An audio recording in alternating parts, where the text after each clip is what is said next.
Professor Ngozi Odu. Friday, 14th day of March 2025, I received a notice of allegations of gross misconduct. The letter, endorsed by 26 members of the House, is put to a voice vote and is giving full support. Distinguished colleagues, by this voting, this House has therefore resolved that the clerk will publish in at least 3 national dailies the notice of allegations of gross misconduct brought pursuant to Section 188 of the Constitution of the Federal Republic of Nigeria as amended 1999 in reference to acts of gross misconduct in the performance of the functions of the office of the governor by His Excellency Fubara, JSSRS, Governor of the State, as well as the notice of allegations of gross misconduct brought pursuant to Section 188 of the Constitution of the Federal Republic of Nigeria as amended 1999 in reference to acts of gross misconduct in performance of the functions of the office of the Deputy Governor by Her Excellency Professor Kacee or JSSRS, The House also passes a resolution inviting the Economic and Financial Crimes Commission (EFCC) to investigate the Secretary to the State Government, Tami Donagogo, for allegedly spending River State funds without appropriation bill since 2024. Mr. Speaker, this motion is urging this House for just 3 prayers. Prayer 1, sir. 1. Condemn spending of taxpayers' funds by Office of the Secretary to the State Government without, I would say, proper authorization. The emphasis are wide. 2. Urge the House to invite the Economic and Financial Crime Commission to investigate the Office of the Secretary to Government of Rivers State. It appears to be more surprise sitting and resolutions after the House has amended its rules to enable each seat at any time where necessary. Their house, where designated to them by the law of the land, the State House of Assembly talks to the house, are demolished by Fubara now. Where would they accept? Is it they supposed to go and meet Fubara, or for us to go and meet them in their residence, in their places where they are designated for them as State House of Assembly, and present his budget all over the world? Fubara is the executive governor of Rivers State. Mr. Olajide, you agree with me that the governor have rights to invite the lawmakers for them to have a meeting together? There's clear separation of power. State House of Assembly is not an appendage. It's not a subordinate to executive arm of the government. They are equal arm of the government with separate powers and independency. So let's not fool ourselves. Fubara does not. State House of Assembly is not an appendage. It's not a subordinate. It's not an arm of the executive. It's a full-fledged, independent, separate arm of the government that should have its own place where it sits down and conduct its own affairs and businesses. But that place has been demolished by Fubara, so they will not. I expect them not to honor that invitation by Fubara. Fubara is supposed to go and meet them. It's supposed to go and meet them wherever they are and meet them and discuss with them.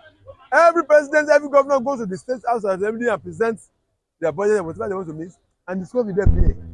Not if a governor has a matter to do in the court, with the judge leave his court and go and meet the governor and the president in the seat of power. You go and defend yourself, or if you cannot go, your lawyer will go and defend yourself. Go and defend you. Court is the place necessary for judiciary to sit. House of Assembly is mere the legislature to sit. Governor will go there and meet them there and discuss whatever he wants to do with them. Mr. Olajide, based on the antecedents, don't you think for the sake of peace, that the lawmakers should honor the invitation of Fubara? Don't you think for the sake of peace? It's like you are telling me if a governor or anybody has a case in the court of law, you don't say for the sake of peace, the judge should leave the courtroom, and go and meet the accused where he is, or the person or the plaintiff or the defendant where he is, and go and meet him for the sake of peace. That's what they're telling us. So, for the sake of peace, the House of Assembly should leave where they are designated to be by the law of the land and go and meet the governor for the sake of peace. That's what they're telling us. So, for any sake of peace, the man who's supposed to leave his own place and go and meet the people want to meet by definition of the law to leave to bury his friend and go there and meet him and go there and meet them and present his budget. Even though he has demolished the house, he can ask them to look for where they want to sit and go and meet them there. So they should not honor his invitation. It is not normal. Mr. Olajide, you are telling the lawmakers of Rivers State, our assembly should not honor the invitation of the executive governor of that very state, Mr. Olajide.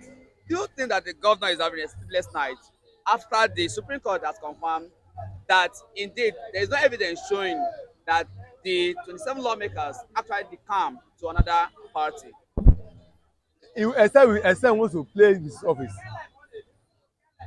He still has some chances of ensuring that peace is completely restored to his state. If you what are the chances? The chances is that if you obey the Supreme Court judgment and know that the end has come to the road of his local litigation, yes, there's no more litigation as far as that matter is concerned. Everything has been determined by the Supreme Court, and he lost out. It is either he obeys the court of the land, the Supreme Court judgment, obeys it and flow and comply with it, or risk it and then face the law of the land. And what's this? The Supreme Court judgment has recognized as the authority. Yes, and that's the law. That's the position of the law. Any less is sentiment. Any less is an opinion. That's the law of the land. These people are the recognized legislative arm of your government. So what does legislative arm of government does? They swing your appropriation, your budget, and tamper with it, add plus or minus, and pass it, and they give it back to you, and give it back to you for signing. What will I advise the governor to do now? The governor should bury his pride. He should stop fooling himself. Yes. He has been treading on the wrong path. And I thank because of judgments and I thank because that set him. Don't forget the judgment because they said he demolished House of Assembly structure where they're supposed to be holding their meeting. He is contained in this.